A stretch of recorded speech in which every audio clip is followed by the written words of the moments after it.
The day I decided to walk instead of drive, I didn't know it would quietly change the way I see people forever.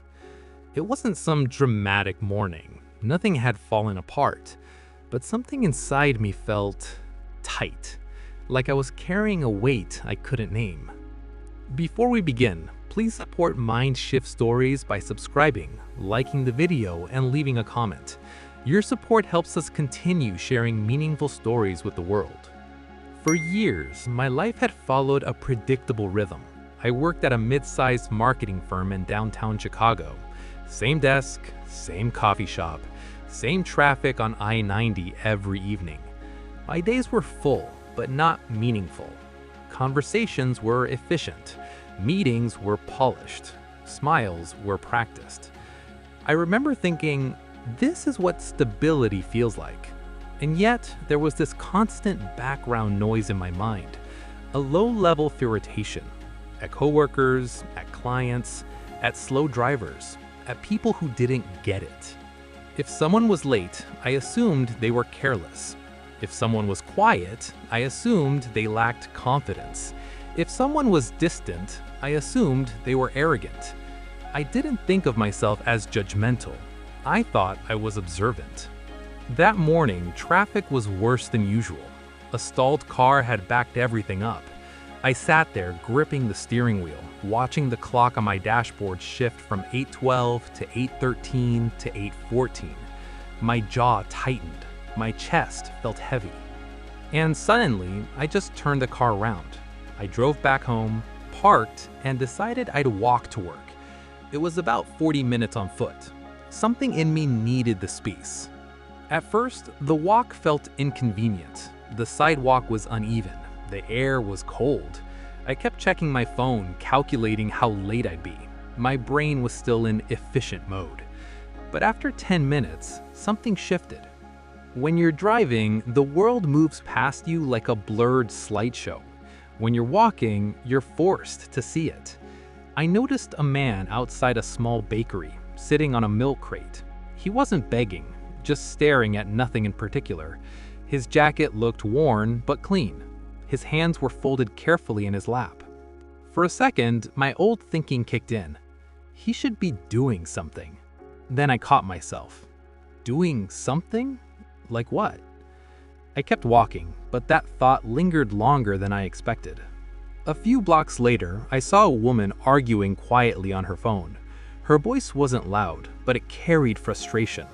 She stopped walking, pressed her fingers into her forehead, and whispered, "I'm trying."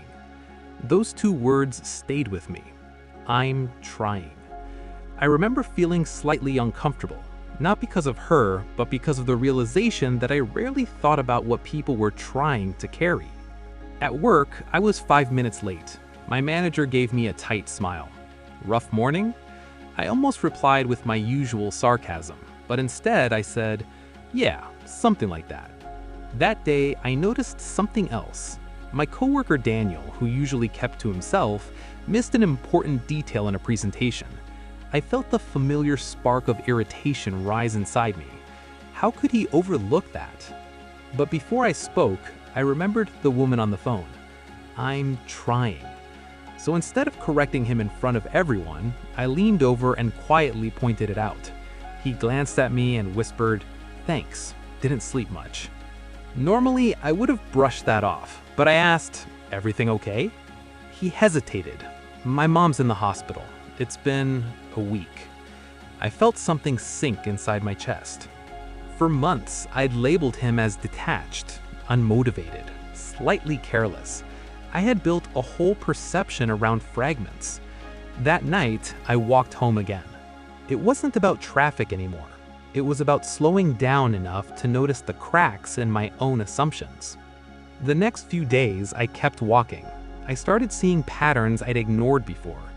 The barista who seemed cold every morning, I noticed her hands trembling slightly when she handled change. Anxiety, maybe. The security guard who never smiled, I overheard him gently explaining homework math over the phone during his break. The older neighbor in my apartment building who avoided eye contact, I saw him struggle to carry groceries up the stairs. Each moment was small, quiet, but it chipped away at something rigid inside me. And then something happened that forced the real turning point. About 2 weeks into my walking routine, I saw the man outside the bakery again, the one on the milk crate. He was there almost every morning. Same posture, same distant stare.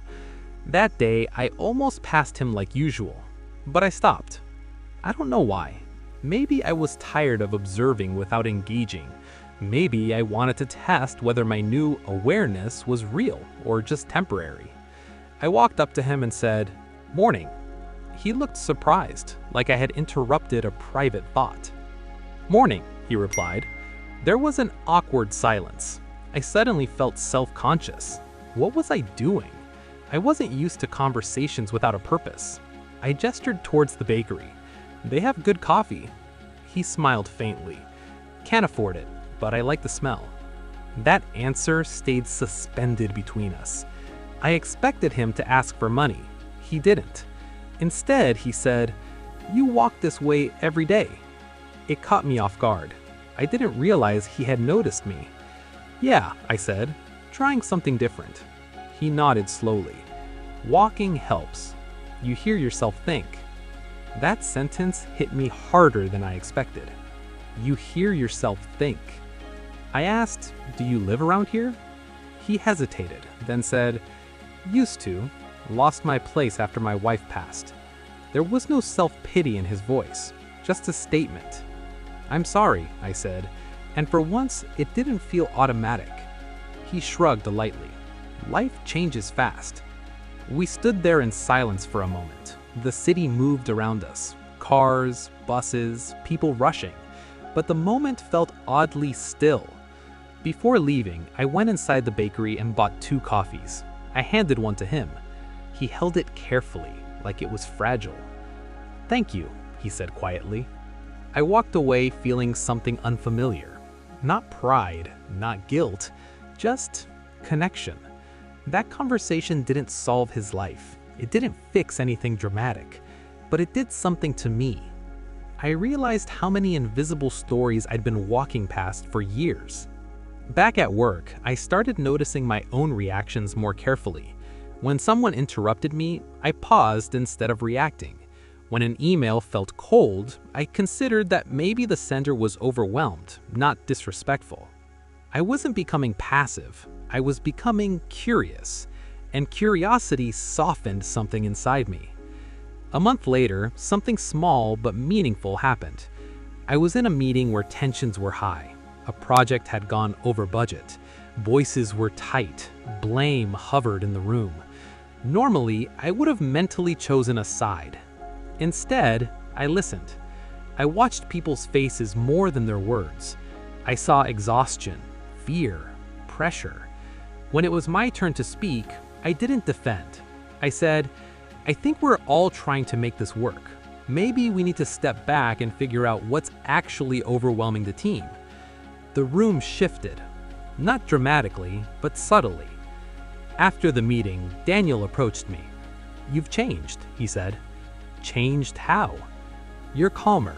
You don't jump to conclusions as fast." I laughed lightly. I didn't realize I did that. He smiled. "You did." That night, walking home, I thought about how much of my stress had come from my own assumptions. Assumptions create tension. When I assumed people were careless, I felt frustrated. When I assumed they were against me, I felt defensive. When I assumed they didn't care, I felt resentful. But most of the time, they were just dealing with something I couldn't see. That realization didn't make life perfect. It didn't eliminate conflict, but it changed the texture of my daily experiences. I felt less attacked by the world, less reactive, more steady. One evening, I saw the man outside the bakery again. He looked tired but peaceful, sipping his coffee. "You still walking?" he asked. "Yeah," I said. "It's helping." He nodded knowingly. Peace doesn't come from changing the world, just how you move through it. I thought about that for a long time. The path to inner peace hadn't started with therapy, a book, or a big life decision.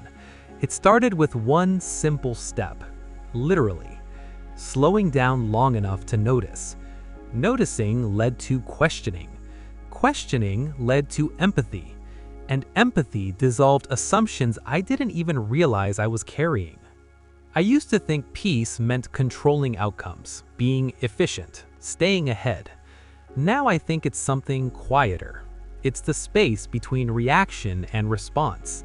It's the moment you choose curiosity over judgment. It's realizing that everyone you pass is fighting something invisible. Sometimes I still catch myself slipping into old patterns. Irritation, quick conclusions, silent criticism.